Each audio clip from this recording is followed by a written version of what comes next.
Hello everyone, ಎಲ್ಲರಿಗೂ ನಮಸ್ಕಾರ. ಇವತ್ತಿನ ಈ ವಿಡಿಯೋದಲ್ಲಿ ವೆಡ್ನೆಸ್ಡೇ ಮತ್ತು ಥರ್ಸ್ಡೇ ವ್ಲಾಗನ್ನು ಶೇರ್ ಮಾಡ್ತಾ ಇದ್ದೀನಿ.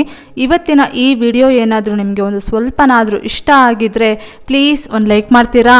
ವೆಡ್ನೆಸ್ಡೇ ಮಾರ್ನಿಂಗ್ ರೋಟೀನ್ ಕೆಲಸಗಳೆಲ್ಲ ಮುಗಿಸಿ ಪಾತ್ರೆ ವಾಶ್ ಮಾಡ್ತಾ ಇದ್ದೆ. ಆವಾಗ ನಾನು ನನ್ನ ಹಸ್ಬೆಂಡ್ ಹತ್ರ ಕೇಳಿದೆ, ಈ ರೀತಿಯಾಗಿ ಒಬ್ಬರು ಕ್ಲೈಂಟ್ಸು ಅಮೌಂಟ್ ಕೊಡಬೇಕಾಗಿತ್ತು. ಅವರು ಪ್ರಾಜೆಕ್ಟ್ ಸ್ಟಾರ್ಟ್ ಆಗಿ ಸುಮಾರು ದಿನ ಆಯಿತು, ಕಂಪ್ಲೀಟ್ ಸಹ ಆಗೋಯಿತು. ಕಂಪ್ಲೀಟ್ ಆಗಿ ಒಂದು 2 ಇಯರ್ಸ್ ಏನೋ ಆಗಿದೆ ಆ ಪ್ರಾಜೆಕ್ಟು. ಆ ಅಮೌಂಟ್ ಏನಾದರೂ ಕೊಟ್ರಾ ಅಂತ ನಾನು ಕೇಳಿದೆ. ಅದಕ್ಕೆ ಅವರು ಇಲ್ಲ ಕೊಟ್ಬಿಟ್ಟಿದ್ದಾರೆ, ಎಲ್ಲ ಅಮೌಂಟ್ ಅವ್ರದ್ದು ಕ್ಲಿಯರ್ ಆಯಿತು ಅಂತ ಹೇಳಿದ್ರು. ಇಲ್ಲ ಕೊಟ್ಟಿಲ್ಲ, ಇನ್ನೂ ಒಂದು 15,000 ಅವ್ರು ಕೊಡಬೇಕು ಅಂತ ಹೇಳಿದೆ. ನನ್ನ ಹಸ್ಬೆಂಡ್ ಇಲ್ಲ ಕೊಟ್ಬಿಟ್ಟಿದ್ದಾರೆ ಅಂತ ಹೇಳಿದ್ರು. ಅದಕ್ಕೆ ಓಹೋ ನೀವು ಮರ್ತು ಬಿಟ್ಟಿದ್ದಂಗಿದ್ದೀರಾ ಅಂತಂದ್ಬಿಟ್ಟು ಆಮೇಲೆ ನಾನು ಪಾತ್ರೆ ವಾಶ್ ಮಾಡಿ ಇನ್ನು ಅಕೌಂಟ್ಸ್ ಬುಕ್ ತೆಗೆದು ಯಾರ್ಯಾರೆಲ್ಲ ಪೇಮೆಂಟ್ ಕೊಡಬೇಕು ಈ ಮಂತಲ್ಲಿ ಅಂತಂದ್ಬಿಟ್ಟು ಒಂದು ಲಿಸ್ಟ್ ಮಾಡಿ ನನ್ನ ಹಸ್ಬೆಂಡ್ಗೆ ಕೊಡ್ತಾಯಿದ್ದೀನಿ. ಆ್ಯಕ್ಚುಲಿ ಈ ಕೆಲಸನ ನಾನೇ ಯಾವಾಗಲೂ ಮಂತ್ ಸ್ಟಾರ್ಟಿಂಗಲ್ಲೇ ಒಂದು ಲಿಸ್ಟ್ ಮಾಡಿ ನನ್ನ ಹಸ್ಬೆಂಡ್ಗೆ ಕೊಡ್ತಾ ಇದ್ದೆ. ಇತ್ತೀಚೆಗೆ ಏನಾಗಿತ್ತು ಅಂತಂದರೆ, ನಾವು ಈ ಫ್ಲ್ಯಾಟನ್ನು ತೊಗೊಂಡಿದ್ದಾದಮೇಲೆ ಕೆಲವೊಂದು ದೊಡ್ಡ ಪ್ರಾಜೆಕ್ಟ್ಸ್ದೆಲ್ಲ ಅಡ್ವಾನ್ಸ್ ಪೇಮೆಂಟ್ ಅಂತ ತೊಗೊಂಡ್ಬಿಟ್ಟಿದ್ದಾರೆ. ಅಂತಂದರೆ ಫುಲ್ಲು ಕ್ಲಿಯರೇ ಮಾಡಿಸ್ಕೊಂಡ್ಬಿಟ್ಟಿದ್ದಾರೆ.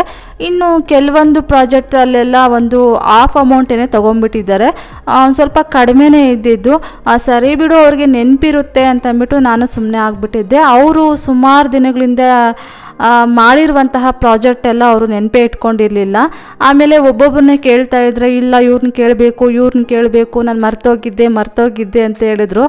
ಆಮೇಲೆ ನಾನು ಒಂದು 10 ಮೆಂಬರ್ಸ್ದು ಲೀಸ್ಟ್ ಮಾಡಿ ಕೊಟ್ಟೆ. ಈ ಮಂತಲ್ಲಿ ಇವ್ರನ್ನೆಲ್ಲ ಕೇಳಿಬಿಡು, ನೆಕ್ಸ್ಟ್ ಮಂತಿಂದ ನಾನು ಇನ್ನೊಂದು ಲೀಸ್ಟ್ ಮಾಡಿ ಕೊಡ್ತೀನಿ, ನಂದೇ ಮಿಸ್ ಆಯಿತು ಅಂತಂದ್ಬಿಟ್ಟು ಅವ್ರಿಗೆ ಲೀಸ್ಟ್ ಮಾಡಿ ಕೊಟ್ಟೆ. ನೆಕ್ಸ್ಟ್ ಆಮೇಲೆ ನಾನು ಈ ಒಂದು ರೂಮಲ್ಲಿ ನನ್ನ ಬ್ರದರ್ ಇನ್ ಲಾ ಅವ್ರಿಗೆ ವಾರ್ಡ್ರೋಬ್ ಆಗಿರ್ಬೋದು ಮತ್ತು ಮಂಚ ಆಗಿರ್ಬೋದು ಇದನ್ನೆಲ್ಲ ಈ ರೂಮಲ್ಲೇ ಅವ್ರಿಗೆ ಸೆಟ್ ಮಾಡಿಕೊಡೋಣ ಅಂತಂದ್ಬಿಟ್ಟು ನನ್ನ ಹಸ್ಬೆಂಡ್ ಹತ್ರ ಹೇಳಿದ್ದೆ. ಅದಕ್ಕೆ ನಮ್ಮ ಅತ್ತೆ ಅವರು ಖಾಲಿ ಮನೆ ಇದ್ದಾಗ ನೋಡೋದಕ್ಕೆ ಅಂತ ಬಂದಿದ್ದರು. ನಾನು ಹೇಳಿದೆ, ಈ ಮಾಸ್ಟರ್ ಬೆಡ್ರೂಮ್ನ ನಾವು ತೊಗೊತೀವಿ, ಈ ಕಡೆ ಲಾಸ್ಟ್ ರೂಮ್ನ ಮಹೇಶಣ್ಣ ಅವ್ರಿಗೆ ಕೊಡ್ತೀವಿ, ಸೆಂಟ್ರಲ್ಲಿ ಹಾಗೇ ಇರಲಿ, ಇವ್ರ ಆಫೀಸ್ ರೂಮ್ ಅಂತ ಮಾಡ್ಕೊಳ್ಳಿ ಅಂತ ಹೇಳಿದೆ.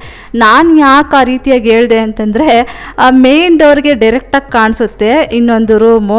ಹಾಗಾಗಿ ಅದನ್ನು ಒಂದು ಏನಂತಾರೆ ಆಫೀಸ್ ರೂಮ್ ಅಂತ ಮಾಡಿಕೊಂಡ್ರೆ ಸರಿ ಹೋಗುತ್ತೆ. ಈ ಕಡೆ ಒಂದು ಸ್ವಲ್ಪ ಯಾರೇ ಬಂದರು ಯಾರೇ ಹಾಲಲ್ಲಿ ಕೂತ್ಕೊಂಡ್ರು ಕಾಣೋದಿಲ್ಲ. ಹಾಗಾಗಿ ಈ ಒಂದು ರೂಮನ್ನು ಅವ್ರಿಗೆ ಕೊಡೋಣ ಅಂತಂದ್ಬಿಟ್ಟು ನಾನು ಪ್ಲ್ಯಾನ್ ಮಾಡ್ಕೊಂಡಿದ್ದೆ. ಅದಕ್ಕೆ ನಮ್ಮ ಅತ್ತೆಯವರು ಅವಾಗ, ಯಾಕಮ್ಮ ಈ ಸಲ ಈ ರೂಮಲ್ಲಿ ಹಾಕ್ಬಿಟ್ಟು ಈ ಸಲ ಈ ಬೇಸೆಯಿಂದ ಏನೋ ಕಷ್ಟಪಟ್ಟು ಕರೆಸ್ತಾ ಇದ್ದೀವಿ, ಆಮೇಲೆ ಬಂದ ಮೇಲೆ ಒಂದಷ್ಟು ದಿನ ಇದ್ಬಿಟ್ಟು ಮತ್ತೆ ಜರ್ಮನಿಗೋ ಇಲ್ಲ ಅಂತಂದರೆ ಪ್ಯಾರಿಸ್ಗೋ ಹೋಗ್ಬಿಡ್ಲಿ ಅಂತನ ಈ ರೂಮಲ್ಲಿ ಸೆಟ್ ಮಾಡಿಕೊಡ್ತಾ ಇದೀಯಾ ಅಂತಂತಂದರು. ಅದೇನು ನಮ್ಮ ಅತ್ತೆಯವರು ಹೇಳ್ತಾರೆ, ಒಂದು ಏನಂತಾರೆ ನೈಋತ್ಯ ರೂಮಲ್ಲಿ ದೊಡ್ಡವ್ರು ಮಲಗಬೇಕಂತೆ, ಇನ್ನೊಂದು ರೂಮಲ್ಲಿ ಬ್ಯಾಚುಲರ್ಸ್ ಏನಾದರೂ ಇದ್ದರು ಅಂತಂದರೆ ಅವರು ಅಬ್ರಾಡ್ಗೆ ಹೋಗುವಂತಹ ಚಾನ್ಸಸ್ ಇರುತ್ತಂತೆ. ಅದೇನೋ ನನಗೆ ಗೊತ್ತಿಲ್ಲ, ಅವ್ರು ಯಾವಾಗಲೂ ಹೇಳ್ತಾಯಿದ್ರು.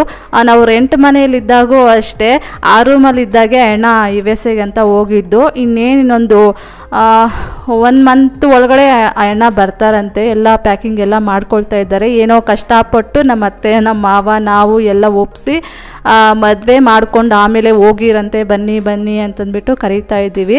ಅವರು ಆಲ್ಮೋಸ್ಟ್ ಇಂಡಿಯಾಗೆ ಬಂದು 2 ಇಯರ್ಸ್ ಮೇಲೇ ಆಗ್ತಾ ಇದೆ. 2021 ಅವರು ಬಂದಿದ್ದು ಅಂತ ಅಂದ್ಕೊತೀನಿ. ಲಾಸ್ಟ್ ಇಯರು ಡಿಸೆಂಬರ್ ಮಂತಲ್ಲಿ ಬರ್ತೀನಿ, ಬಂದು 1 ಮಂತ್ ಇದ್ಬಿಟ್ಟು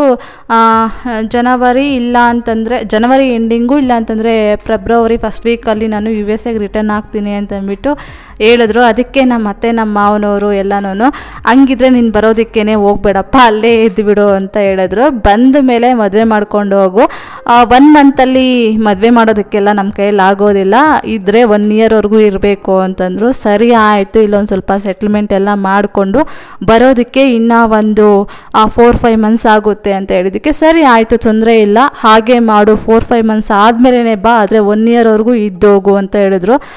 ಸರಿ ಆಯಿತು ಅಂತಂದ್ಬಿಟ್ಟು ಅವರು ವರ್ಕ್ ಫ್ರಮ್ ಹೋಮು ಅಂತ ಏನೋ ಅವರು ಸೆಟಲ್ಮೆಂಟ್ ಮಾಡಿಕೊಂಡು ಅಲ್ಲಿ ಇವಾಗ ಇನ್ನೊಂದು ಮಂತ್ ಒಳಗಡೆ ಏನೋ ಬರ್ತೀನಿ ಅಂತ ಹೇಳ್ತಾ ಇದ್ದಾರೆ. ಬಂದರು ಅಂತಂದರೆ ನಾನೊಂದು ಸ್ವಲ್ಪ ವೀಡಿಯೋಸನ್ನು ಕಡಿಮೆ ಮಾಡ್ಕೊಳ್ತೀನಿ, ಯಾಕಂದರೆ ಅದೊಂದು ಕೆಲಸ ಇದೊಂದು ಕೆಲಸ ಅಂತ ಎಲ್ಲ ಇರುತ್ತೆ. ನನಗೆ ಯಾವಾಗ ಫ್ರೀ ಟೈಮ್ ಇರುತ್ತೋ ಆವಾಗ ನಾನು ವೀಡಿಯೋಸನ್ನು ಹಾಕ್ತೀನಿ. ನೆಕ್ಸ್ಟ್ ನಾನು ನನ್ನ ಹಸ್ಬೆಂಡ್ಗೆ ಲೀಸ್ಟ್ ಮಾಡಿಕೊಟ್ಟು ಆಮೇಲೆ ಅದೇ ಈ ವಿಚಾರವಾಗಿ ಮಾತಾಡ್ತಾ ಇದ್ವಿ, ಇನ್ನೇನು ಮಹೇಶಣ್ಣ ಬರ್ತಾರಂತಲ್ವಾ ಅಂತಂದ್ಬಿಟ್ಟು. ಆಮೇಲೆ ನಾನು ರೂಮ್ ಕ್ಲೀನ್ ಮಾಡಬೇಕಲ್ವಾ ಅವ್ರ ರೂಮು ಅಂತ ಹೇಳಿದ್ದಕ್ಕೆ ಹೋಗಲಿಕ್ಕೆ. ಇನ್ನೇನು ಅವರು ಫ್ಲೈಟ್ ಟಿಕೆಟ್ ಬುಕ್ ಮಾಡಿದ್ದಾದಮೇಲೆ ನನಗೆ ಇನ್ಫಾರ್ಮ್ ಮಾಡ್ತಾರೆ, ಆವಾಗ ಒನ್ ಡೇಲಿ ಕ್ಲೀನ್ ಮಾಡಿಬಿಡ್ಬೋದು ಬಿಡು ಅಂತಂತ ಹೇಳಿದ್ರು. ಯಾಕಂದರೆ ಹೊಸ ಮನೆ ಅಲ್ವಾ. ಅದಲ್ಲದೆ ಅವರು ವಾರ್ಡ್ರೂಬ್ ಮಾತ್ರ ಕ್ಲೀನ್ ಮಾಡಬೇಕಾಗುತ್ತೆ. ಒಂದು ಸೈಡ್ ಅವ್ರ ಬಟ್ಟೆಗಳನ್ನೆಲ್ಲ ಇಟ್ಟಿದ್ದೀವಿ, ಇನ್ನೊಂದು ಸೈಡು ನಮ್ಮದು ಬೆಡ್ ಸ್ಪ್ರೆಡ್ ಆಗಿರ್ಬೋದು, ಮತ್ತು ದಿವಾನದ್ದು ಬಟ್ಟೆಗಳಾಗಿರ್ಬೋದು, ಕಿಚನ್ ಟವಲ್ಸು, ಬೇರೆ ಬೇರೆ ಏನೋ ಅಲ್ಲಿ ಒಂದು ಖಾಲಿ ಪ್ಲೇಸ್ ಇತ್ತಲ್ವ, ಹಾಗಾಗಿ ಅಲ್ಲೇ ಇಟ್ಟಿದ್ದೆ. ಅದನ್ನೆಲ್ಲ ತೆಗೆದು ಇನ್ನು ಆಫೀಸ್ ರೂಮಲ್ಲಿ 2 ಬೀರು ಅಂತ ಇಟ್ಟಿದ್ದೀವಲ್ವ, ಅದರಲ್ಲಿ ಇಟ್ಬಿಡೋಣ ಅಂತ ಹೇಳಿದೆ ನನ್ನ ಹಸ್ಬೆಂಡ್ಗೆ. ಸರಿ ಆಯಿತು, ಅವತ್ತು ಕ್ಲೀನ್ ಮಾಡ್ಕೊಳ್ಳೋಣ ಬಿಡು ಅಂತ ಹೇಳಿದ್ರು. ಆಮೇಲೆ ಮಾತಾಡ್ಕೊಂಡು ಒಂದು ಸ್ವಲ್ಪ ಹೊತ್ತಾದಮೇಲೆ ಇನ್ನು ಮಧ್ಯಾಹ್ನ ಅಡುಗೆ ಮಾಡಬೇಕಾಗಿತ್ತಲ್ವ, ಹಾಗಾಗಿ ರೈಸ್ ಕುಕ್ಕರು ಮತ್ತು ಸಾಂಬಾರು ಕುಕ್ಕರು ಎಲ್ಲ ವಾಶ್ ಮಾಡಿ ಇಡ್ತಾ ಇದ್ದೀನಿ. ಆಗಲೇ ಒಂದು ಸ್ವಲ್ಪ ಪಾತ್ರೆಗಳನ್ನು ವಾಶ್ ಮಾಡಿ ಇಟ್ಟಿದ್ದೆ, ಈ ತಟ್ಟೆಗಳೆಲ್ಲ ವಾಶ್ ಮಾಡಿರಲಿಲ್ಲ, ಹಾಗಾಗಿ ಎಲ್ಲ ಪಾತ್ರೆಗಳನ್ನು ವಾಶ್ ಮಾಡಿ ಇಡ್ತಾ ಇದ್ದೀನಿ. ನೆಕ್ಸ್ಟ್ ಆಮೇಲೆ ಈ ಕೆಲಸ ಎಲ್ಲ ಮಾಡಿದ್ದಾದಮೇಲೆ ನನ್ನ ತವರೂರಲ್ಲಿ ನನಗೂ ಒಬ್ಬ ಅಕ್ಕನಿಗೂ ತುಂಬ ಅಂದರೆ ತುಂಬಾ ಕ್ಲೋಸು. ಅವ್ರದ್ದು ವೆಡ್ಡಿಂಗ್ ಆ್ಯನಿವರ್ಸರಿ ಇತ್ತು, ಅವ್ರಿಗೆ ವಿಶ್ ಮಾಡೋಣ ಅಂತಂದ್ಬಿಟ್ಟು ಅವ್ರಿಗೆ ಕಾಲ್ ಮಾಡಿದ್ದೆ. ಹಾಗೆ ನನ್ನ ಮನಸ್ಸಿಗೂ ಒಂದು ಸ್ವಲ್ಪ ಬೇಜಾರಾಗಿತ್ತು, ಅವ್ರ ಜೊತೆ ಮಾತಾಡಿದ್ರೆ ಒಂದು ಸ್ವಲ್ಪ ಸಮಾಧಾನ ಆಗುತ್ತೆ ಅಂತಂದ್ಬಿಟ್ಟು ಅವ್ರ ಜೊತೆ ಹಾಗೆ ಮಾತಾಡ್ಕೊಂಡಿದ್ದು. ಅದಾದಮೇಲೆ ಪದ್ಮಕ್ಕನಿಗೂ ಅಷ್ಟೇ ಕಾಲ್ ಮಾಡಿ ಒಂದು ಸ್ವಲ್ಪ ಹೊತ್ತು ಮಾತಾಡಿದೆ. ಆಗ ನಮ್ಮೂರ ಅಕ್ಕ ಹೇಳಿದ್ರು, ಮಂಜು ನಾನು ಈ ಹೀರೆಕಾಯಿ ಸೀಡ್ಸನ್ನು ಕಳಿಸ್ಕೊಡ್ತೀನಿ, ಹೀರೆಕಾಯಿನ ಹಾಕು, ತುಂಬ ಚೆನ್ನಾಗಿ ಕಾಯೆಲ್ಲ ಬಿಡುತ್ತೆ ಅಂತ ಹೇಳಿದ್ರು. ಅದಾದಮೇಲೆ ನೀನು ಚಿಕ್ಕಡಿ ಬೀಜನ ಹಾಕಿದ್ದೀಯ ಮಂಜು, ಅದು ಹಾಕಬಾರ್ದು, ಒಂದು ಸ್ವಲ್ಪ ಮನೆಯಲ್ಲಿ ಗಂಡ ಹೆಂಡತಿ ಮಧ್ಯೆ ಒಂದು ಸ್ವಲ್ಪ ಜಗಳಗಳು ಬರುತ್ತೆ, ಅದನ್ನು ತೆಗೆದುಬಿಡು ಅಂತಂದರು. ನನಗೆ ಗೊತ್ತಿರಲಿಲ್ಲ ಅಕ್ಕ, ಅದು ಬೀನ್ಸ್ ಗಿಡ ಅಂತ ಅಂದ್ಕೊಂಡಿದ್ದೆ. ನೋಡೋಣ ಬಂದಿದ್ದಾದಮೇಲೆ ನನಗೆ ಗೊತ್ತಿತ್ತು ಚಿಕ್ಕಡಿ ಗಿಡನ ಮನೆ ಹತ್ರ ಹಾಕಬಾರ್ದು ಅಂತಂದ್ಬಿಟ್ಟು ನಮ್ಮ ಅತ್ತೆಯವರೆಲ್ಲ ಹೇಳ್ತಾಯಿದ್ರು, ಗೊತ್ತಿತ್ತು. ಆದರೆ ಇದು ಬೀನ್ಸ್ ಗಿಡ ಇರ್ಬೋದೇನೋ ಅಂತಂದ್ಬಿಟ್ಟು ನನ್ನ ಮನಸ್ಸಿಗೆ ಅನ್ನಿಸ್ತಾ ಇತ್ತು. ಹಾಕಿ ನೋಡೋಣ, ಆಮೇಲೆ ಅದೇನಾದ್ರು ಚಿಕ್ಕಡಿ ಗಿಡ ಆಯಿತು ಅಂತ ಕಿತ್ತಾಕೋಣ ಅಂತ ಅಂದ್ಕೊಂಡಿದ್ದೀನಿ ಅಕ್ಕ ಅಂತ ಅಂದರು. ಸರಿ ಹಾಗೆ ಮಾಡು, ಕಾಯಿ ಬಿಡೋವರೆಗೂ ವೆಯ್ಟ್ ಮಾಡು, ಅದೇನಾದರೂ ಚಿಕ್ಕಡಿ ಗಿಡ ಅಂತ ಅನ್ನಿಸ್ತು ಅಂತಂದರೆ ಅದನ್ನು ಕಿತ್ಬಿಡು ಮಂಜು ಅಂತ ಹೇಳಿದ್ರು. ಸರಿ ಆಯ್ತಕ್ಕ ಅಂತಂದ್ಬಿಟ್ಟು ಹಾಗೆ ನಿಮಗೂ ಅಷ್ಟೇ ತೋರಿಸ್ತಾ ಇದ್ದೀನಿ.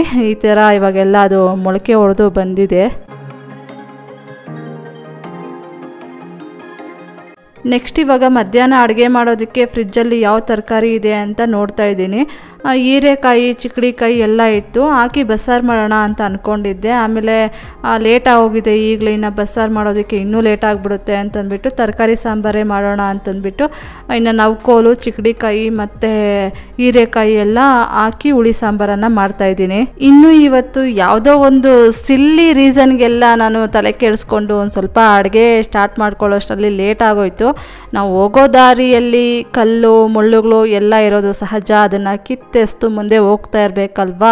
ಆ ತಕ್ಷಣಕ್ಕೆ ಒಂದು ಸ್ವಲ್ಪ ಬೇಜಾರು ಮಾಡ್ಕೊಳ್ತೀನಿ. ಆಮೇಲೆ ಕೂತು ಯೋಚನೆ ಮಾಡಿ ಆಮೇಲೆ ನನಗೆ ಇಷ್ಟವಾದಂತಹ ವ್ಯಕ್ತಿಗಳ ಜೊತೆ ಮಾತಾಡಿ ಆದಮೇಲೆ ನನಗೊಂದು ಸ್ವಲ್ಪ ಸಮಾಧಾನ ಆಗಿಬಿಡುತ್ತೆ. ಆಮೇಲೆ ನಾನು ಅದನ್ನು ಇಗ್ನೋರ್ ಮಾಡಿ ಮಾಮೂಲಿಯಾಗಿ ರೋಟೀನ್ ಲೈಫ್ಗೆ ನಾನು ಬಂದುಬಿಡ್ತೀನಿ ಇತ್ತೀಚೆಗೆ. ಇನ್ನು ಈಗ ತರಕಾರಿಗಳ ರೇಟೆಲ್ಲ ತುಂಬ ಜಾಸ್ತಿ ಆಗಿದೆ ಅಲ್ವಾ, ಅದರಲ್ಲೂ ನಾನು ಬೆಳ್ಳುಳ್ಳಿಯನ್ನು ನೋಡ್ತಾ ಇದ್ದೀನಿ. ಆಲ್ಮೋಸ್ಟ್ ಇವಾಗ ಎಲ್ಲರೂ ಉಪ್ಪಿನಕಾಯಿ ಹಾಕ್ತಾ ಇದ್ದಾರೆ, ಸಮ್ಮರ್ ಆಗಿರೋದ್ರಿಂದ ಉಪ್ಪಿನಕಾಯಿಗೆಲ್ಲ ಬೆಳ್ಳುಳ್ಳಿಯನ್ನು ಜಾಸ್ತಿ ಬಳಸ್ತಾರಲ್ವಾ, ಹಾಗಾಗಿನೇ ಬೆಳ್ಳುಳ್ಳಿ ರೇಟ್ ಜಾಸ್ತಿ ಆಗಿದೆ ಅಂತ ನನಗನ್ನಿಸ್ತು. ನೆಕ್ಸ್ಟ್ ಇವಾಗ ಮಧ್ಯಾಹ್ನ ಅಡುಗೆ ಮಾಡೋದಕ್ಕೆ ಸ್ಟಾರ್ಟ್ ಮಾಡ್ಕೊಂಡಿದ್ದೀನಿ. ಇವತ್ತು ತರಕಾರಿ ಸಾಂಬಾರು ಮಾಡೋಣ ಅಂತಂದ್ಬಿಟ್ಟು ಚಿಕ್ಕಡಿಕಾಯಿ ಮತ್ತು ನವ್ಕೋಲು ಆಮೇಲೆ ಹೀರೆಕಾಯಿ ಇದೆಲ್ಲ ಹಾಕ್ಬಿಟ್ಟು ತರಕಾರಿ ಸಾಂಬಾರನ್ನು ಮಾಡ್ತಾಯಿದ್ದೀನಿ. ಆಮೇಲೆ ಈ ತರಕಾರಿಗಳನ್ನೆಲ್ಲ ಕಟ್ ಮಾಡಿ ಇಟ್ಕೊಂಡ್ಮೇಲೆ ನೋಡಿದ್ರೆ ತೊಗರಿಬೇಳೆ ಖಾಲಿಯಾಗಿತ್ತು, ಒಂದು ಸ್ವಲ್ಪ ಇತ್ತು. ಅದಕ್ಕೆ ನನ್ನ ಹಸ್ಬೆಂಡ್ಗೆ ಒಂದು ಸ್ವಲ್ಪ ತೊಗರಿಬೇಳೆಯನ್ನು ತಂದು ಕೊಟ್ಬಿಡಿ, ಅಂದರೆ ಇವತ್ತೊಂದು ಸ್ವಲ್ಪ ಗ್ರಾಸರಿಯನ್ನು ತೊಗೊಂಬರೋದಿತ್ತು. ಡಿಮಾರ್ಟಲ್ಲಿ ನಾನು ಸೋಪ್ಸ್ ಆಗಿರ್ಬೋದು ಮತ್ತು ಸರ್ಪು ಎಣ್ಣೆ ಈ ರೀತಿಯಾಗೆಲ್ಲ ತರಿಸ್ಕೊಳ್ತೀನಿ. ಇನ್ನು ಉಳಿದಂತೆ ಇಲ್ಲೇ ಒಂದು ಚಿಕ್ಕ ಅಂಗಡಿ ಇರುತ್ತಲ್ವ, ಏನಂತಾರೆ ಹೋಲ್ಸೇಲ್ ಅಂಗಡಿಗಳಲ್ಲಿ ನಾನು ಬೇಳೆಕಾಳುಗಳನ್ನೆಲ್ಲ ಅಲ್ಲಿ ತೊಗೊಂಬರ್ತೀನಿ. ಅಲ್ಲೋಗಿ ತೊಗೊಂಬರೋಣ ಅಂತ ಅಂದ್ಕೊಂಡಿದ್ದೆ, ಆದರೆ ಯಾಕೋ ಇವತ್ತೊಂದು ಸ್ವಲ್ಪ ಹೋಗೋದಕ್ಕೆ ಮನಸ್ಸಿಲ್ಲ, ಮತ್ತು ಟೈಮ್ ಬೇರೆ ಆಗೋಗಿದೆ ಮಧ್ಯಾಹ್ನ ಅಡುಗೆ ಮಾಡೋದಕ್ಕೆ ಅಂತಂದ್ಬಿಟ್ಟು ತೊಗೊಂಬನ್ನಿ ಅಂತ ಹೇಳಿದ್ರೆ ಅವ್ರು ಹೋಗ್ಬಿಟ್ಟು ತೊಗರಿಬೇಳೆ ಬದಲಿಗೆ ಕಡಲೆಬೇಳೆಯನ್ನು ತೊಗೊಂಬಂದಿದ್ದಾರೆ. ಇದನ್ನೇ ತೊಗರಿಬೇಳೆ ಅಂತ ಅಂದ್ಕೊಂಡು ಬಂದ್ರಂತೆ. ಅದಕ್ಕೆ ಇಲ್ಲಪ್ಪ ಇದು ಕಡಲೆಬೇಳೆ, ಸರಿ ಆಯಿತು ಅದನ್ನು ತೊಗೊಂಬರೋದಿತ್ತು, ಕೊಟ್ಬಿಡು ಅದನ್ನು, ಹೋಗಿ ಮತ್ತು ತೊಗರಿಬೇಳೆನ ತೊಗೊಂಬನ್ನಿ ಅಂತ ಹೇಳಿದೆ. ಅದಕ್ಕೆ ಅವರು ತೊಗರಿಬೇಳೆನ ತೊಗೊಂಬರೋದಕ್ಕೆ ಮತ್ತೆ ಅಂಗಡಿಗೆ ಹೋಗಿದ್ದರು. ಅದಕ್ಕೆ ನಾನು ವೆಯ್ಟ್ ಮಾಡ್ತಾ ಇದ್ದೆ, ಅವರು ಎಷ್ಟೊತ್ತಾದರೂ ಬರಲಿಲ್ವಲ್ಲ ಅಂತಂದ್ಬಿಟ್ಟು. ನೆಕ್ಸ್ಟ್ ಇವಾಗ ಬಂದರು. ಆಮೇಲೆ ನಾನು ತೊಗರಿಬೇಳೆಯನ್ನು ಹಾಕಿ ತರಕಾರಿ ಎಲ್ಲ ಹಾಕಿ ತರಕಾರಿ ಸಾಂಬಾರನ್ನು ಮಾಡಿದೆ.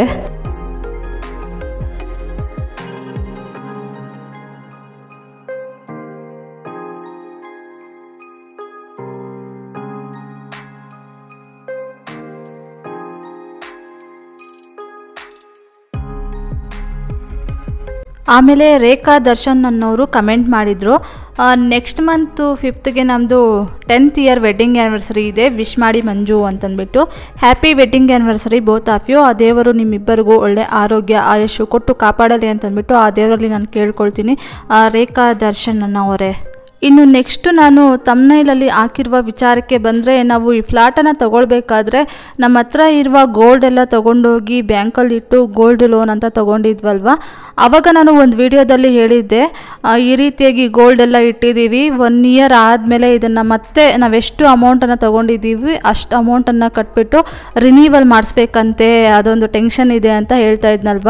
ಅದಕ್ಕೆ ಒಬ್ಬರು ಕಮೆಂಟ್ ಮಾಡಿದರು, ಇಲ್ಲ ಬರೀ ಇಂಟ್ರೆಸ್ಟನ್ನು ಕಟ್ಟಿದ್ರೆ ಸರಿ ಹೋಗುತ್ತೆ, ರಿನೀವಲ್ ಮಾಡಿಕೊಡ್ತಾರೆ, ಇಯರ್ಲಿನೂ ಎಷ್ಟು ವರ್ಷ ಬೇಕಾದರೂ ಇಡ್ಬೋದು ಅಂತಂದ್ಬಿಟ್ಟು ಈ ರೀತಿಯಾಗಿ ನನಗೆ ಒಬ್ಬರು ಕಮೆಂಟ್ ಮಾಡಿದರು. ಅದಕ್ಕೆ ನಾನು ನನ್ನ ತಮ್ಮಗೆ ಹೇಳಿದ್ದೆ, ನೀನು ಯಾವಾಗಲಾದರೂ ಫ್ರೀ ಆಗಿದ್ದಾಗ ಒಂದು ಸಲ ಬ್ಯಾಂಕಲ್ಲಿ ಹೋಗಿ ವಿಚಾರಿಸ್ಕೊಂಡು ಬಾ, ಬರೀ ಇಂಟ್ರೆಸ್ಟ್ ಮಾತ್ರ ಕಟ್ಟಿದ್ರೆ ಆಗುತ್ತಾ, ಇಲ್ಲ ಅಂತಂದರೆ ಎಲ್ಲ ಅಮೌಂಟು ಕಟ್ಬಿಟ್ಟು ರಿನೀವಲ್ ಮಾಡಿಸ್ಬೇಕಾ ಅಂತ ಒಂದು ಸಲ ಸರಿಯಾಗಿ ವಿಚಾರಿಸ್ಕೊಂಡು ಬಾ, ನಾನು ಅವತ್ತು ಸರಿಯಾಗಿ ಕೇಳಿಸ್ಕೊಂಡಿಲ್ಲ ಅಂತ ಹೇಳಿದೆ. ಅದಕ್ಕೆ ಅವನು ಹೋಗಿ ವಿಚಾರಿಸ್ಕೊಂಡು ಬಂದು ಹೇಳ್ದ, ಬರೀ ಇಂಟ್ರೆಸ್ಟ್ ಮಾತ್ರ ಕಟ್ಟಿದ್ರೆ ಸಾಕಾಗುತ್ತಂತೆ, ಎಷ್ಟು ವರ್ಷ ಬೇಕಾದರೂ ಇಡ್ಬೋದಂತೆ ಅಂತಂದ್ಬಿಟ್ಟು ಹೇಳ್ದ. ಅದಕ್ಕೆ ನನಗೆ ಒಂದು ಬಿಗ್ ರಿಲೀಫ್ ಥರ ಸಿಕ್ತು. ಇಲ್ಲ ಅಂತಂದಿದ್ರೆ ಇವಾಗಲೇ ನಮಗೊಂದು ಸ್ವಲ್ಪ ಟೈಟಾಗಿ ಹೋಗಿದೆ, ಆ ಕಮಿಟ್ಮೆಂಟ್ಸು ಈ ಕಮಿಟ್ಮೆಂಟ್ಸು, ಇಂಟೀರಿಯರ್ ಅನ್ನಾಗೆ ಮತ್ತು ಬೇರೆ ಬೇರೆ ಚಿಟ್ ಫಂಡ್ಸು ಎಲ್ಲ ಟೈಟಾಗಿ ಹೋಗಿದೆ, ಇದಕ್ಕೂ ಇಷ್ಟು ಬಿಗ್ ಅಮೌಂಟ್ ಎಲ್ಲಿಂದ ಅಪ್ಪ ಅರೇಂಜ್ ಮಾಡೋದು ಅಂತಂದ್ಬಿಟ್ಟು ಟೆನ್ಷನ್ ಮಾಡ್ಕೊಳ್ತಾನೆ ಇದ್ವಿ. ಅವನು ಹೇಳಿದ್ಮೇಲೆ ನಮಗೊಂದು ಸ್ವಲ್ಪ ಬಿಗ್ ರಿಲೀಫ್ ಅಂತಲೇ ಸಿಕ್ತು. ಆಮೇಲೆ ನನ್ನ ಹಸ್ಬೆಂಡ್ಗೂ ಹೇಳಿದೆ, ಸರಿ ಆಯಿತು, ಈ ವರ್ಷ ಹೆಂಗೋ ಇಂಟ್ರೆಸ್ಟ್ ಕಟ್ಬಿಡೋಣಮ್ಮ, ನೆಕ್ಸ್ಟ್ ಇಯರ್ ಬೇಕಾದರೆ ಅದನ್ನು ಬಿಡಿಸ್ಕೊಂಡ್ರೆ ಆಯಿತು, ನನಗೂ ಅದೊಂದು ಟೆನ್ಷನ್ನು ತುಂಬ ಇತ್ತು ಅಂತಂದ್ಬಿಟ್ಟು ಹೇಳಿದರು. ಆಮೇಲೆ ಪ್ರತಿ ತಿಂಗಳು ಅದಕ್ಕೆ ಇಂಟ್ರೆಸ್ಟ್ ಎಷ್ಟಾಗ್ತಾ ಇದೆ ಅಂತಂದರೆ 6,225 ರೂಪಾಯಿ ಆಗ್ತಾಯಿದೆ. ಅವರು ಎಷ್ಟು ಇಂಟ್ರೆಸ್ಟ್ ಆಗ್ತಾಯಿದ್ದಾರೆ ಅಂತಂದರೆ 75 ಪೈಸೆ ಇಂಟ್ರೆಸ್ಟ್ ಆಗ್ತಾಯಿದ್ದಾರೆ. ನೆಕ್ಸ್ಟ್ ಇವಾಗ ನಾನು ಸಾಂಬಾರು ಮಾಡೋದಕ್ಕೆ ಅಂತಂದ್ಬಿಟ್ಟು ಗ್ಯಾಸ್ ಸ್ಟವ್ ಮೇಲೆ ಕುಕ್ಕರನ್ನು ಇಟ್ಟು ಮೊದಲಿಗೆ ನಾನು ಬೇಳೆಯನ್ನು ಬೇಯಿಸ್ಕೊತೀನಿ, ಆಮೇಲೆ ತರಕಾರಿ ಮತ್ತು ಸಾಂಬಾರು ಪುಡಿ ಹಾಕ್ಬಿಟ್ಟು ಅದೊಂದು ವಿಸಿಲ್ ಒಡಿಸ್ಕೊಂಡು ಆಮೇಲೆ ನಾನು ಒಗ್ಗರಣೆಯನ್ನು ಕೊಡೋದು. ಈ ರೀತಿಯಾಗಿ ನಾನು ತರಕಾರಿ ಸಾಂಬಾರನ್ನು ಮಾಡೋದು. ಮೊದಲಿಗೆ ಬೇಳೆ ಎಲ್ಲ ಬೆಂದ್ಬಿಡಲಿ ಅಂತಂದ್ಬಿಟ್ಟು 1-2 ವಿಸಿಲ್ ಬಿಡ್ತೀನಿ. ಅದನ್ನು ಗ್ಯಾಸ್ ಸ್ಟವ್ ಮೇಲೆ ಇಟ್ಬಿಟ್ಟು ಈ ಕಡೆ ಬಟ್ಟೆ ಎಲ್ಲ ವಾಶ್ ಆಗಿತ್ತು, ಇದನ್ನು ಒಣಗಾಕ್ಬಿಡೋಣ ಅಂತಂದ್ಬಿಟ್ಟು ಬಾಲ್ಕನಿ ಒಳಗಡೆ ತೊಗೊಂಬಂದೆ. ಇನ್ನೇನು ಮಳೆ ಮೋಡ ಆಗಿತ್ತಲ್ವಾ, ಇಲ್ಲಿ ನಮ್ಮ ಮನೆ ಇಂಟೀರಿಯರ್ ಕೆಲಸಗಳೆಲ್ಲ ಮಾಡಿದಾಗ ಒಂದು ಸ್ವಲ್ಪ ವುಡ್ ಪೀಸಸ್ ಎಲ್ಲ ಉಳಿದಿತ್ತು, ಅದನ್ನು ಒಂದಷ್ಟು ಚಿಕ್ಕ ಚಿಕ್ಕ ಪೀಠಗಳು ಮಾಡಿಸ್ಕೊಳ್ಬೇಕಾಗಿತ್ತು ನಾನು ದೇವ್ರ ಮನೆಯಲ್ಲಿ ಮತ್ತು ಕಿಚನಲ್ಲೆಲ್ಲ ಮಾಡಿಸ್ಕೊಳ್ಬೇಕಾಗಿತ್ತು. ಅದಾದಮೇಲೆ ಒಂದು ಸ್ಟೂಲನ್ನು ಮಾಡಿಸ್ಕೊಳ್ಬೇಕು ಅಂತ ವುಡ್ ಪೀಸನ್ನೆಲ್ಲ ಹಾಗೆ ಇಟ್ಕೊಂಡಿದ್ದೀನಿ. ಇನ್ನು ಮಳೆ ಬಿತ್ತು ಅಂತಂದರೆ ಈ ವುಡ್ ಪೀಸ್ ಮೇಲೆಲ್ಲ ಮಳೆ ಹನಿಗಳೆಲ್ಲ ಬಿದ್ದು ಅದು ವುಡ್ಡೆಲ್ಲ ನೆಂದು ಹಾಳಾಗ್ಬಿಡುತ್ತಲ್ವ, ಹಾಗಾಗಿ 1-2-3 ಸಲ ಹಾಗೆ ಇಟ್ಟು ನೋಡಿದ್ದೆ, ಬಿದ್ದಿತ್ತು. ಇನ್ನೂ ಹಾಗೆ ಇಟ್ಬಿಟ್ರೆ ಅಂದರೆ ಅಲ್ಲೇ ಇಟ್ಟರೆ ಮತ್ತೆ ಮಳೆಗೆಲ್ಲ ಅದು ನೆಂದು ಹೋಗ್ಬಿಡುತ್ತೆ ಅಂತಂದ್ಬಿಟ್ಟು ಎಲ್ಲ ಈ ಕಡೆಗೆ ಇಡೋಣ ಅಂತಂದ್ಬಿಟ್ಟು ಈ ಸೈಡ್ಗೆ ಇಡ್ತಾಯಿದ್ದೀನಿ, ಎಲ್ಲ ಈ ಕಡೆ ಒಂದು ಸ್ವಲ್ಪ ಮಳೆ ಬೀಳೋದಿಲ್ಲ ಅಂತಂದ್ಬಿಟ್ಟು.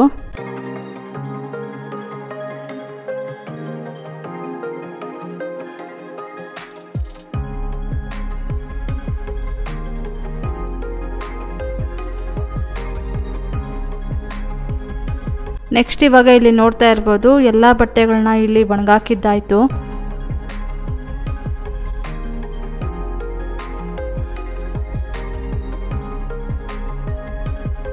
ಇವಾಗ ಇಲ್ಲಿ ಕುಕ್ಕರ್ 1-2 ವಿಸಿಲ್ ಬಂದು ತಣ್ಣಗಾಗಿತ್ತು. ಇವಾಗ ಕುಕ್ಕರ್ ಲಿಡ್ಡನ್ನು ಓಪನ್ ಮಾಡಿ ತರಕಾರಿ ಎಲ್ಲ ಹಾಕ್ತಾ ಇದ್ದೀನಿ.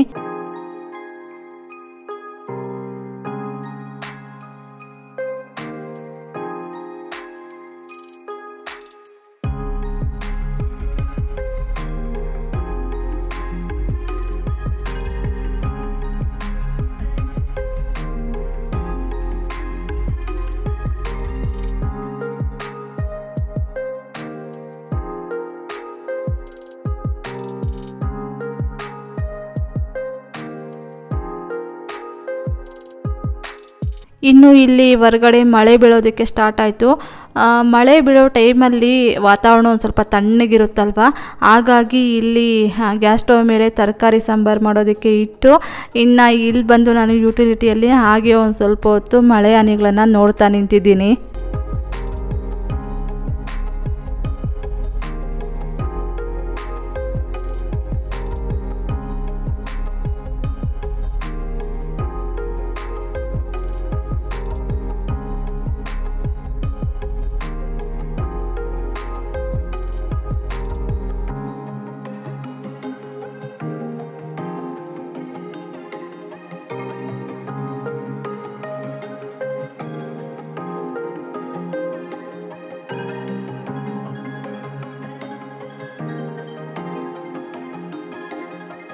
ಆಮೇಲೆ ನಾನು ವೆಡ್ನೆಸ್ಡೇ ಮತ್ತು ವೀಡಿಯೋಸ್ ಏನೂ ಮಾಡ್ಕೊಂಡಿಲ್ಲ.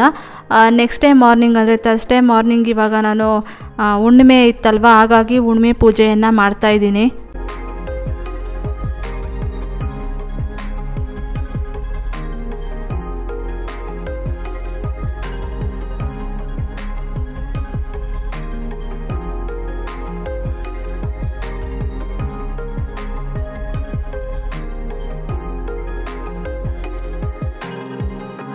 ನೆಕ್ಸ್ಟ್ ಇವಾಗ ಹೊಸ್ಲು ಮುಂದೆ ಮತ್ತು ದೇವ್ರ ಮನೆಯಲ್ಲೆಲ್ಲ ಪೂಜೆ ಮಾಡಿದ್ದಾಯಿತು.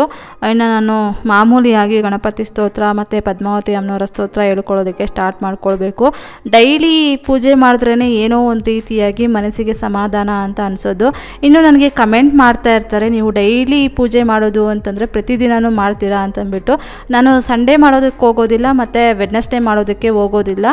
ಥರ್ಸ್ಡೇ ಆದಷ್ಟು ಕಡಿಮೆನೇ ಮಾಡ್ತಾ ಇರ್ತೀನಿ. ನನ್ನ ಹಸ್ಬೆಂಡ್ ಮಾಡಿಬಿಡ್ತಾರೆ, ಯಾವಾಗಲಾದರೂ ಹೂವು ಎಲ್ಲ ಇಟ್ಬಿಟ್ಟು ಸುಮ್ಮನೆ ನಮಸ್ಕಾರ ಮಾಡ್ಕೊಳ್ಳೋದು ಈ ರೀತಿಯಾಗಿ ಮಾಡ್ತಾರೆ. ನಾನು ಆವತ್ತು ಥರ್ಸ್ಡೇ ದಿನ ಎಲ್ಲ ದೇವ್ರ ಸಾಮಾನೆಲ್ಲ ತೆಗೆದು ಕ್ಲೀನ್ ಮಾಡ್ಕೊಳ್ತಾ ಇರ್ತೀನಲ್ವ, ಹಾಗಾಗಿ. ಮತ್ತು ಇನ್ನು ವೆಡ್ನೆಸ್ಡೇ ಅಂತಂದರೆ ನಾನು ಟಾಯ್ಲೆಟ್ಸ್ ಕ್ಲೀನ್ ಮಾಡೋದಾಗಿರ್ಬೋದು, ಮತ್ತು ಬಟ್ಟೆ ವಾಶ್ ಮಾಡೋದಾಗಿರ್ಬೋದು, ಅಂದರೆ ಹ್ಯಾಂಡ್ ವಾಶ್ ಮಾಡೋದಾಗಿರ್ಬೋದು, ಈ ರೀತಿಯಾಗಿ ಕ್ಲೀನಿಂಗ್ ಕೆಲಸಗಳಿರುತ್ತೆ. ಮತ್ತು ಸಂಡೇ ಅಂತಂದರೆ ಇನ್ನು ಮಾಮೂಲಿಯಾಗಿರುತ್ತಲ್ಲ, ಅವತ್ತಿಂದ ಅದು ಅಭ್ಯಾಸ ಆಗೋಗಿದೆ. ಈ ರೀತಿಯಾಗಿ ನಾನು ಮಾಡ್ತೀನಿ.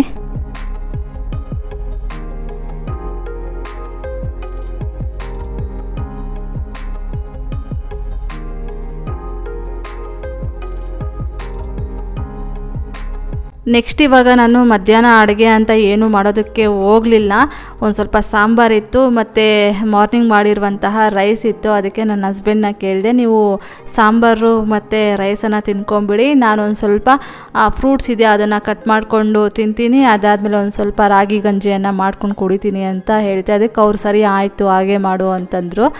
ಇವಾಗ ನಾನು 2 ದಾಳಿಂಬೆಯನ್ನು ತಗೊಂಡು ಇವಾಗ ಅದನ್ನೆಲ್ಲ ಕ್ಲೀನ್ ಮಾಡ್ತಾಯಿದ್ದೀನಿ.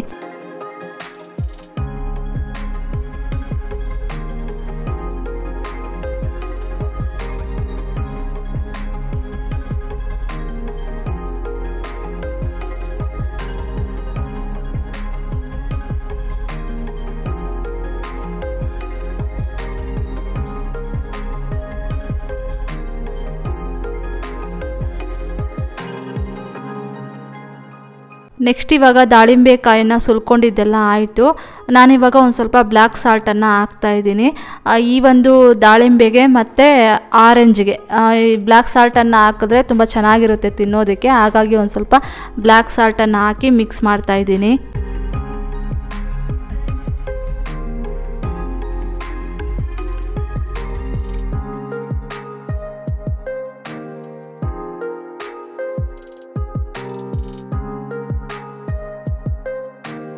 ನೆಕ್ಸ್ಟ್ ಇವಾಗ ನಾನು ದಾಳಿಂಬೆಯನ್ನು ತಿಂದಿದ್ದಾದಮೇಲೆ ಇವಾಗ ನಾನು ರಾಗಿ ಗಂಜಿಯನ್ನು ಮಾಡ್ಕೊಳ್ತಾ ಇದ್ದೀನಿ. ನನ್ನ ಹಸ್ಬೆಂಡ್ಗೂ ಕೇಳಿದೆ ರಾಗಿ ಗಂಜಿಯನ್ನು ಕುಡಿತೀರಾ ಅಂತಂದ್ಬಿಟ್ಟು, ಅದಕ್ಕೆ ಅವ್ರು ಒಂದು ಸ್ವಲ್ಪ ಕೊಡು ಅಂತ ಹೇಳಿದ್ರು. ಹಾಗಾಗಿ ಇಬ್ಬರಿಗೂ ರಾಗಿ ಗಂಜಿಯನ್ನು ಮಾಡ್ತಾಯಿದ್ದೀನಿ. ಈ ಒಂದು ರಾಗಿ ಗಂಜಿ ರೆಸಿಪಿಯನ್ನು ನಾನು ಒಂದು ವಿಡಿಯೋದಲ್ಲಿ ಡೀಟೇಲಾಗಿ ಶೇರ್ ಮಾಡಿದ್ದೀನಿ, ಹಾಗಾಗಿ ಇಲ್ಲೇನು ಶೇರ್ ಮಾಡ್ತಾ ಇಲ್ಲ. ಹಾಗೆ ಒಬ್ಬರು ಟ್ರೈ ಮಾಡಿ ಕುಡಿದು ನೋಡಿದಾರಂತೆ, ತುಂಬ ಚೆನ್ನಾಗಿದೆ ಅಕ್ಕ ಅಂತಂದ್ಬಿಟ್ಟು ನನಗೆ ಕಮೆಂಟ್ ಮಾಡಿದರು.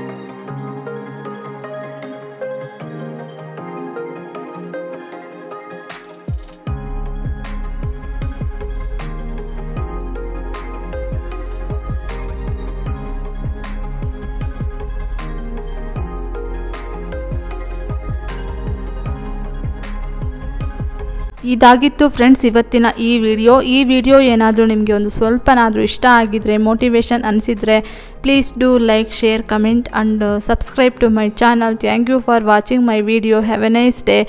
Bye bye.